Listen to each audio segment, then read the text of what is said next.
Good evening everyone. Good evening guys. Welcome to my channel again. So as you can see guys, nakikita natin ang mga puti-puti sa tabi ng kalsada. What you can see also at the side of the road, the white one is snow.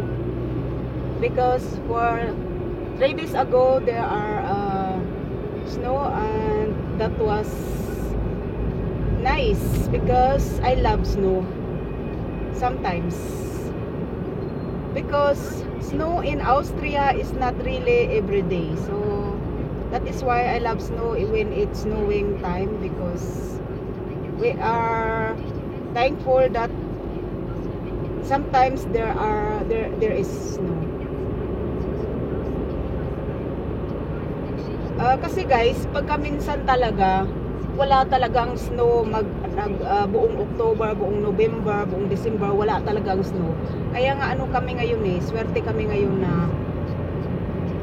na we are lucky that in Austria that now there is already snow in December. So yun. Pero syempre maganda siya guys. Look like a paradise, but it's very cold. We have our -2 degrees Celsius, and our time now is about close to 4 PM. So yun, as you can see guys, ayan, snow yan. The trees are like painted trees. They are like painted trees because of the frozen snow. So ayan, binabagalan ko drive para makita natin ang gusto. So ganyan guys, kalamig at ganyan ang winter dito sa Austria, as you can see.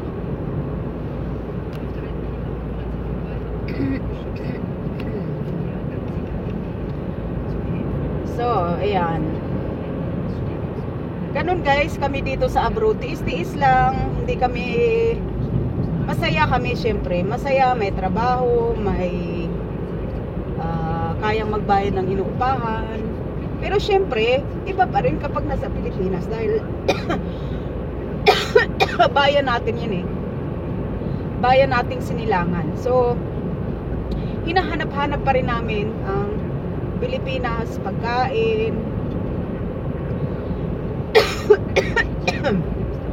Sorry kasi, kaya ako inubo kasi kanina sa trabaho pawis na pawis kami, tapos paglabas super lamig, kaya yun.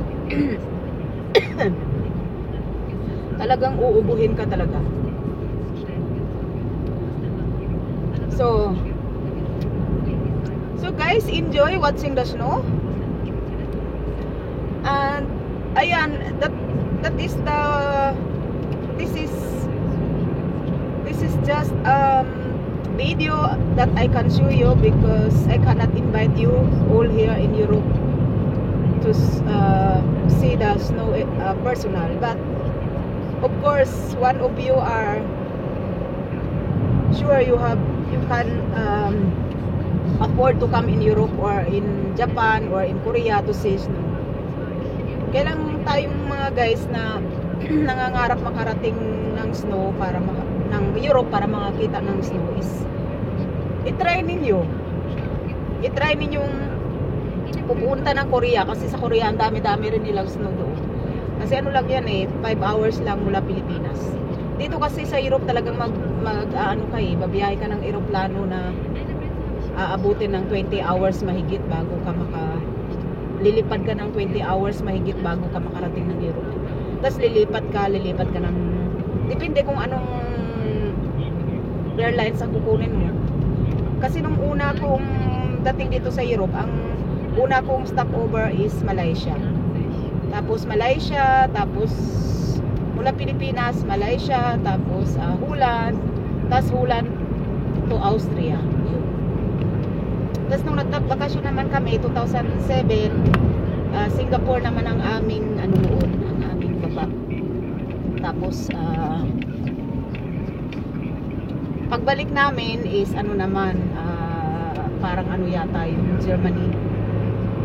Yata namin noon is Singapore, tapos Germany to Austria.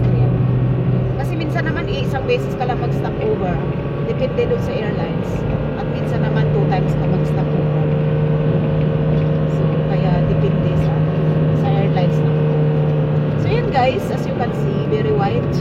Kasi may mga area, may mga lugar na mas makapal ang snow. Tapos mayroon namang area na ano na pakunti-kunti lang ang snow. Kasi araw-araw natutunaw naman yan sila eh. Unti-unti silang natutunaw. Lalo na kapag medyo uminit-init ang temperature. So, natutunaw yan sila unti-unti. Pero ngayong gabi, hindi yan sila matutunaw. Talaga magstay yan sila hanggang bukas na ganyan. Kasi minus degree Celsius pa rin.